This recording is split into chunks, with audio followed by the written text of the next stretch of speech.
Thousands turned out to welcome America's first African-American president on his first return to sub-Saharan Africa since 2009.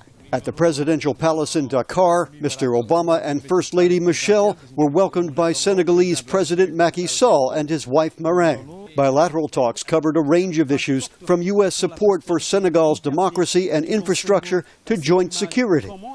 President Obama praised President Sall for his openness and anti-corruption efforts. He said Senegal is an example for Africa.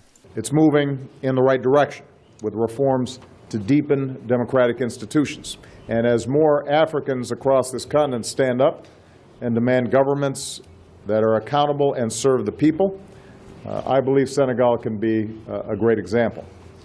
Speaking one day after a U.S. Supreme Court decision validating gay marriage, Mr. Obama said African nations that make homosexuality a crime should make sure gays and lesbians are not victims of official discrimination. I believe that everybody has to be treated equally. President Sall responded by calling his country tolerant and not homophobic, though he said Senegal is not ready to decriminalize homosexuality. Speaking about economic development, Mr. Obama said U.S. policy emphasizes partnership and trade rather than merely assistance.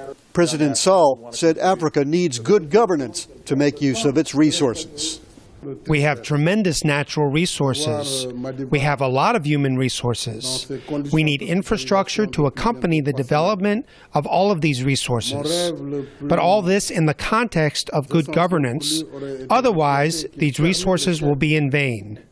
First Lady Michelle Obama and Mrs. Obama's mother joined the president at a museum on Goree Island dedicated to the West African slave trade. Centuries ago, Africans were held captive here before being shipped off in chains to be slaves.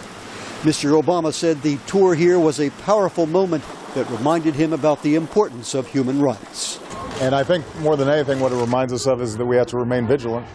Earlier, Mr. Obama spoke of former South African President Nelson Mandela, now gravely ill in a Pretoria hospital. The president called Mr. Mandela a hero for the world, whose legacy will last through the ages. The Obamas leave for South Africa on Friday.